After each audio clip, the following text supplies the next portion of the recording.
Hello everyone, good morning সকলকে। I hope তোমরা সবাই খুব ভালো আছো, আর আমিও কিন্তু বেশ ভালো আছি।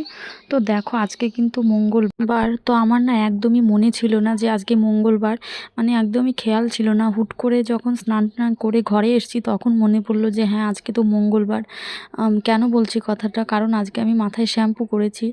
আর আমার মেয়ে মানে পুপু সোনার যেহেতু মঙ্গলবারে জন্ম, তো সেই জন্য আমি শ্যাম্পু মাথায় দিই না মঙ্গলবারে। কারণ এটা শুনেছি মানে ছেলে মেয়ের জন্মবারে নাকি মাথায় শ্যাম্পু দিতে নেই। মানে শুনেছি এটা বড় যে মানে গুরুজন আর কি যারা আছে তাদের মুখে। তো শুনে আমি অবশ্যই মানার চেষ্টা করি, কিন্তু আজকে না আমার খেয়ালই ছিল না। তো হুট করে ভুলবশত হয়ে গেছে। তবুও মনটা কেমন, মানে যতবার মনে পড়ছে ততবারই মনের মধ্যে কেমন একটা হচ্ছে। তো যাই হোক, কিছু তো আর করা যাবে না, ভুল করে ফেলেছি। তো যাই হোক, চলো, আজকে তো বললামই মঙ্গলবার। আর আজকে স্নান করতে আসলে শ্যাম্পুটা করেছি, তার কারণ হচ্ছে বাইরে একটু নোংরা ছিল, তো সেগুলো পরিষ্কার করেছি আমি। তো তাই আমাকে শ্যাম্পুটা করতে হলো। আর দেখো, আমি কিন্তু আজকে পুজোটা দিইনি, যেহেতু আমার স্নান করে ঘরে আসতে একটু লেট হয়েছে। তাই মাই পুজোটা দিয়ে দিয়েছে আর কি। মাই আজকে পুজো দিয়েছে। তো দেখো, পুপুসোনা প্রসাদ নেবে বলে এরকম লাফাচ্ছে। ও কিন্তু এরকমই, মানে ও থালার থেকে প্রসাদ, ও কাউকে জিজ্ঞাসা করতে হয় না, ও এমনি থালার থেকে প্রসাদ নিয়ে পালিয়ে যায়। তো আজকে আমি ছিলাম সে যেহেতু সামনে, তো ভয়ে হয়তো আমার সামনে এরকম করে নাচছিল প্রসাদ খাওয়ার জন্য, মানে লাফাচ্ছিল আর কি, রাগ দেখাচ্ছিল যে প্রসাদ খাবো। তো দেখো, ওকে আমি প্রসাদ দিয়ে দিয়েছি, বললামই তো। ও কিন্তু প্রসাদ সচরাচর চায় না, ও কিন্তু হাতে করে নিয়ে চলে যায়, মানে পালিয়ে যায় আর কি। প্রসাদ চুরি করে খায় বলে না, সেটাই ও করে। নকুলদানাই হোক বা অন্য যাই দিই না কেন ঠাকুরের থালায়, তো ও ঠাকুরের থালা থেকে নিজেই হাত নিয়ে পালিয়ে যায়। তো যাই হোক, দেখলে তো আমি প্রসাদটা নামিয়ে কিন্তু চা খেতে চলে এসেছি। মানে এখন মা এই যে চা করেছিল, মাই করেছে চাটা। তো রাতেবেলা লুচি করেছিল, তো লুচি কিছু ছিল, কয়েকটা লুচি হয়তো ছিল, তাই মা আমাকে দিয়েছে, এখন চায়ের সঙ্গে খেয়ে নেব। আর দেখো, রাতে আগের দিন বিকেলবেলা একটু বৃষ্টি হয়েছিল, তাই উঠোনটা একটু ভেজা ভেজা হয়ে রয়েছে। আর পুপুসোনা দেখো ওখানে বসে রয়েছে, ওকে ডাকছি আমি এখানে, মানে বাইরের দিকে ও আসবে না, রাগ দেখাচ্ছে আমার ওপর। ও বলছে চা খাবে, চা খাবে, চা দেবো না বলে ওরকম করছে, মানে রাগ দেখাচ্ছে। ডাকছি বারবার করে, আর তাও আসছে না। মানে ওকে চা দিলে তবে ও আসবে এদিকে। তো আমি তো ওকে চা দেবো না। দেখো, মা ম্যাগি করে দিয়েছে ওর জন্য, কিন্তু ও ম্যাগি খাবে না, ও বলছে চা খাবে। দেখো এখনও কেমন রাগ দেখাচ্ছে এখানে বসে বসে। আমি বলছি ওকে, ও কিছুতেই মুখ খুলছে না, মানে ম্যাগি ও খাবেই না, ওকে চা দিতে হবে। মাঝে মাঝে এরকম করে। ও কিন্তু এরকম চাটা খেতো না আগে, তো আমার শাশুড়ি আর কি ওকে মাঝে মাঝে দিয়ে এরকম অভ্যেস করে ফেলেছে। তো যাই হোক, দেখো ও কিন্তু ম্যাগিটা খায়নি, ও এখন স্কুলে যাবে। মানে দিদিমণি আমাদের বাড়ির সামনে দিয়ে গেল, মানে স্কুলের যে দিদিমণি, তো উনি আমাদের বাড়ির সামনে দিয়ে যেতে হয় স্কুলে, যেহেতু আমাদের বাড়ির একটা বাড়ির পরে স্কুলটা। তো আমাদের বাড়ির সামনে যে যখনই দিদিমণিকেও যেতে দেখবে তখনই ওকে স্কুল যেতে হবে, মানে ও আর 1 মিনিটও বাড়িতে বসে থাকবে না, দিদিমণি গেছে মানে ওকেও যেতে হবে। তো দেখলে তো, আমাদের বাড়ি থেকে কিন্তু একটা বাড়ির পরে স্কুলটা, মানে একটা বাড়ির পরে একটা বাড়ির মধ্যে আর কি স্কুল ঘর ভাড়া নেওয়া হয়েছে, তো সেখানেই খিচুড়ি স্কুল আর কি, সেখানেই পড়ানো হয়।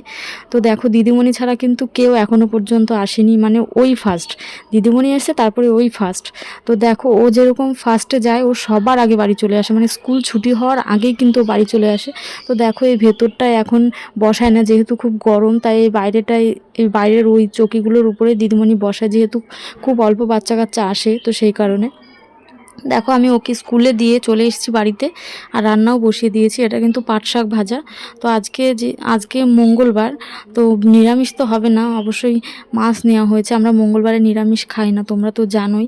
আমরা বৃহস্পতিবার আর সোমবারটাই নিরামিষ খাই। তো দেখো, একটুখানি চিংড়ি মাছ নেওয়া হয়েছে, সেটা আলু দিয়ে শুধু করা হবে, আর পাট শাক ভাজা করব।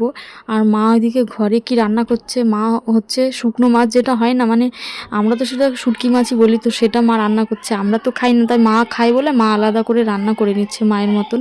তো দেখো, আজকে কিন্তু গরম খুব একটা নেই, মানে কালকে যেহেতু একটুখানি বৃষ্টি হয়েছিল, মানে কালকে বিকেলের দিকে হালকা বৃষ্টি হয়েছিল, তো সেই কারণে খুব একটা গরম নেই। তো ওয়েদারটাও বেশ ভালোই আছে মোটামুটি। তো জানি না এর পরে কী হবে। তো তাড়াতাড়ি আমি রান্নাঘর থেকে বেরোবো। আর পুপু সোনা তো স্কুলে দিয়ে আসলাম, তোমরা তো দেখলেই। তো ও এখনও পর্যন্ত আসেনি, কিন্তু ও চলে আসবে, ও থাকবে না কিন্তু। স্কুল ছুটি হওয়ার ও সবার আগে চলে আসবে, কারণ ও সবার প্রথমে যায় স্কুলে, সেই কারণেও সবার আগে চলে আসে। তো ও কিন্তু যখন ওর লেখাটা কমপ্লিট হয়ে যায়, মানে লেখার পরে দিদিমণি পড়ানো যখন শুরু করবে, ও তখনই বাড়িতে চলে আসে। ও একদিনও পড়ে না স্কুলে, শুধু দাগাদাগি করে চলে আসে। তো দেখো বলতে বলতে আমার রান্নাটা হয়ে গেছে। এটা কিন্তু চিংড়ি মাছ দিয়ে যে আলুটা করলাম আর কি, মানে আলুর তরকারিটা, তো সেটাই করলাম। আর শাক ভাজা করেছি বললাম তো। আর এই দেখো ভাতটাও হয়ে গেছে, ভাতটাও আমি এখন নামিয়ে দেবো। তো ভাতটারও ফ্যান ঝরতে দেবো। রান্না কিন্তু হয়ে গেছে। আর পুপু সোনা কিন্তু এখনও বাড়িতে আসেনি। তো যাই হোক চলো, দেখো আমি ভাতটারও ফ্যান ঝরতে দিয়ে দিয়েছি। আর রান্না কিন্তু আমার কমপ্লিট হয়ে গেছে। আর রান্নাঘরটা এখন গোছাবো। তো ভাতটাও ঢেলে নেব, ভাতের ফ্যানটা ঝরে গেলে ভাতটাও ঢেলে নেব। তো এগুলো এই ঘরটা গুছিয়ে বেরিয়ে যাব, তারপরে দেখবো ও কী করছে, স্কুল থেকে চলে এসছে নাকি। তো যাই হোক চলো, আমি কাজগুলো গুছিয়ে নিই। দেখো আমি ঘরে এসেছি, এখন কিন্তু 10টা বাজে। পুপু কিন্তু স্কুল থেকে বাড়ি চলে এসছে। এসে মানে আমার ওই জ্যাঠাদের বাড়িতে আর কি আছে, ওর বড় দাদুদের বাড়িতে আছে। তো দেখো এখনও বিছানাটা রয়েছে, যেহেতু ডুগু ঘুমোচ্ছিল তাই বিছানাটা তোলা হয়নি। তো এখন আমি বিছানাটা তুলে নিই। তো চলো বিছানাটা গুছিয়ে নিই, তারপরে তোমাদেরকে দেখাচ্ছি। দেখো বিছানার কিন্তু আমার গোছানো হয়ে গেছে। আর পুপুকে ভাত খাওয়াতে হবে, তো ওকে এখন আনতে যাব। স্কুল থেকে বাড়ি আসেনি, মানে স্কুল থেকে বাড়িতে আর আসেনি, একবারে ওই বাড়িতেই ঢুকে গেছে। তো ওকে এখন আনবো, এনে খাওয়াবো, তারপরে আমরাও খাওয়া দাওয়া করবো। এখনও কারোরই খাওয়া দাওয়া হয়নি। ডুগুও বাড়িতে নেই, কোথায় খেলা করছে, তো ওকেও ডাকতে হবে। তো সবাই একসাথে খাবো, আগে ওকে খাওয়াবো, তারপরে সবাইকে, মানে সবাই একসাথে খাবো। যেহেতু ওর খেতে একটু টাইম লাগে, মানে একটু না অনেকটাই টাইম লাগে, প্রায় 1 ঘন্টা ধরে ওকে খাওয়াতে হয়। তো চলো, টাটা।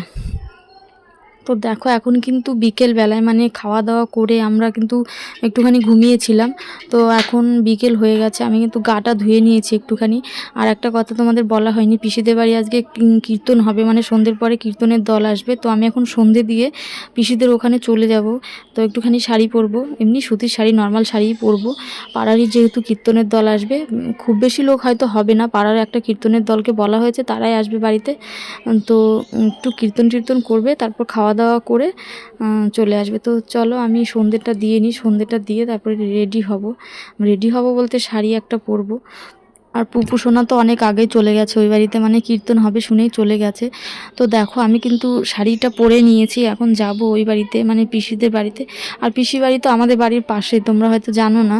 মানে পিসি আমাদের বাড়ি, তারপরে পিসির ঘর, মানে একই বাড়ির মধ্যে আর কি। তারপরে পিসির ঘর, তারপরে আমার ওই মানে জ্যাঠা শ্বশুরের বাড়ি বাড়ি আর কি, 3টে বাড়ি পরপরই আছে।